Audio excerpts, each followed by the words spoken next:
nous sentons que nous avons une mission à remplir sur terre. Nous sentons que à partir de nous, beaucoup de personnes trouvent du bonheur. C'est d'ailleurs la raison pour laquelle, dès le premier jour, j'avais dit que nul n'a le droit d'être heureux tout seul. Et ça revient à ce que vous dites là. Je suis de ceux qui pensent que je ne sais pas comment tu peux vivre seul. Comment tu peux être heureux seul? En fait, seul même, il n'y a pas de bonheur. Il n'y a pas de bonheur. Je ne sais pas comment d'autres personnes font, ou si c'est même possible, mais tu ne peux pas être heureux seul. Être heureux, ça veut dire que vous êtes là ensemble, tout le monde est content, tout le monde vit bien. Et puis, c'est ça le bonheur. Et nous avons conclu en disant qu'il faut nous suivre pour comprendre. Parce que beaucoup de personnes ne comprendront jamais. Tant que vous êtes à distance, vous ne comprendrez jamais. Je dis bien jamais. Maintenant, les crypto-monnaies, c'est une industrie. Pour moi, c'est la seule industrie qui va enlever les Africains de l'enclavement financier. Si on s'y met, si on y croit, je vous assure, dans les 5 prochaines années, on n'aura plus de riches. La tendance va changer. Actuellement, on a plus de pauvres que de riches. Alors, notre richesse, la richesse chez nous, ce n'est pas que tout le monde ait conçu des immeubles, non. La richesse, c'est que chacun puisse être financièrement libre. Manger 3 fois par jour, vivre dans la maison qu'il veut, conduire la voiture qu'il veut, pouvoir se soigner. La richesse, ce n'est pas devenir multimilliardaire, non, ce n'est pas ça l'objectif.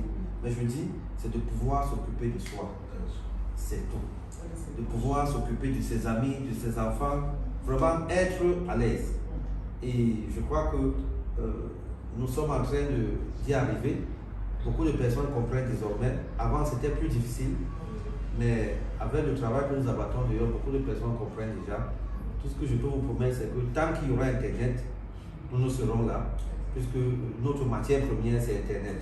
Tant qu'il y a Internet, vous n'avez rien à craindre. Mais si Internet finit, bon, on va commencer à se battre. Mais les probabilités pour qu'Internet finisse, à mon avis, sont de 0,001%. Je ne vais pas encore ajouter notre zéro. Parce qu'aujourd'hui, tout le monde entier dépend d'Internet. Vraiment, si on coupe Internet là maintenant pour une seule minute, ce n'est pas la bêtise qu'on a fait avec Corona là, on dit que le confinement. Si on coupe Internet pour une seule heure, le monde entier va s'écrouler. Je dis bien, tout le monde entier va s'écrouler. Parce que tout désormais est interconnecté. Donc, notre matière première repose sur Internet. Et Internet est là. Je ne veux pas dire à l'éternité parce que l'être humain lui-même n'est pas éternel. Mais je crois que l'Internet est là pour un bon bout de temps. Et nous allons travailler. Nous, on va continuer à nous battre pour que vos PA continuent à tomber à minuit. Vous savez, on a programmé minuit parce que c'est vrai que minuit en Afrique, c'est le jour dans d'autres pays, mais ça a été fait à dessein parce que je ne connais pas comment ça se passe dans d'autres pays, mais je sais que l'Afrique est plus pauvre en ce moment que d'autres pays. Et donc, quand ça tombe à minuit, vous savez, d'autres personnes, vous savez, en Afrique, les gens meurent beaucoup plus. Vous savez à quel moment? C'est la nuit. C'est la nuit, parce que quand tu te couches le soir avec tous les soucis, à partir de minuit, tu commences à réfléchir comment est-ce que je vais faire pour le jour va se lever demain. Et automatiquement, bam, le SMS tombe. Ça régénère les cellules de ta tête, de ton corps, ça te donne encore beaucoup d'énergie. Et tu es sûr que quand tu te lèves le matin, là, tu te lèves avec une autre énergie et tu vas faire ce que tu veux faire. Donc, on a programmé ça à cette heure-là. C'était pour ça, c'était pour motiver, c'était pour encourager les Africains.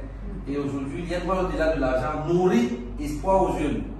Vous savez, quand tu es jeune, quand bien même tu fréquentes, tu sais, tu es sûr d'une chose que tu vas avoir ton diplôme ou tes diplômes. Tu n'es pas sûr que tu pourras les exploiter. Ça, c'est la problématique qu'on a en Afrique.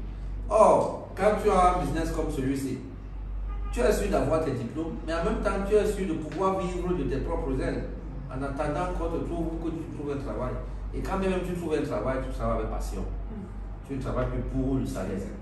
Parce qu'il y a une différence entre ceux qui travaillent pour le salaire et ceux qui travaillent par passion.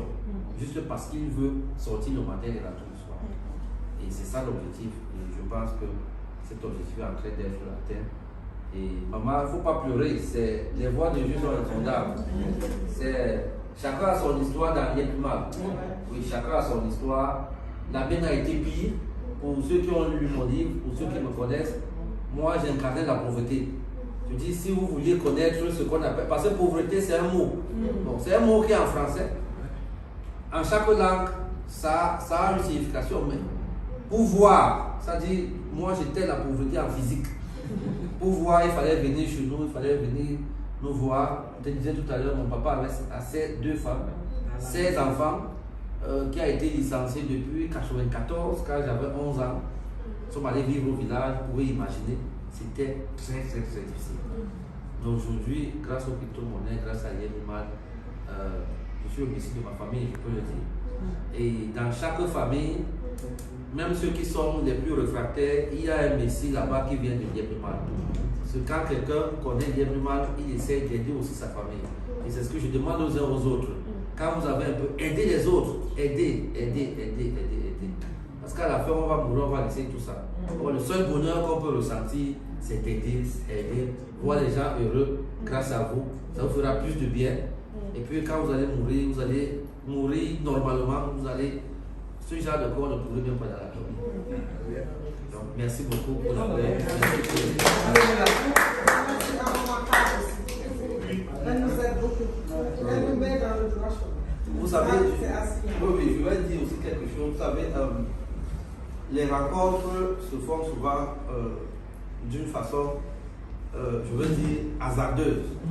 Mais il y a certaines rencontres qui ne sont pas hasardeuses. Parce que quand je viens ici au Sénégal en février, on avait un leader ici, mais qui ne gérait pas. Parce que dans l'Yébimal, le but, c'est pas seulement de gagner de l'argent, mais comme j'ai dit tout à l'heure, c'est d'aider les autres.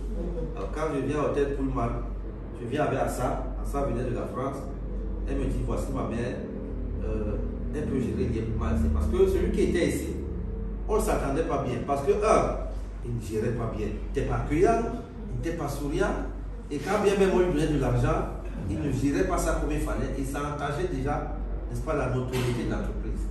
Quand Assa m'a présenté au Maroc, je lui ai dit, mais le moment c'est que tu me présentes, est-ce qu'elle va s'en sortir? Parce que je connais ce qui va arriver. Elle me dit non, elle est enseignante. Ah, ok, si elle est enseignante, parce que le métier le plus difficile au monde, pour moi, c'est l'enseignement. Parce que tu dois gérer. Moi, j'ai enseigné dans le secondaire, elle dans le supérieur. Mais dans le supérieur encore, c'est plus rude. Parce que les enfants qui arrivent là-bas, on ne les tape pas. Nous, encore au secondaire, tu peux gronder, l'enfant a peur de toi. Mais au secondaire, tu t'amuses même. Vous allez vous échanger les mots comme ça d'une façon. Quand elle m'a dit qu'elle est enseignante, j'ai dit ok. Parce que l'objectif derrière, c'est d'encadrer les jeunes. Je crois qu'aujourd'hui au Sénégal, elle fait vraiment ce travail d'encadrement.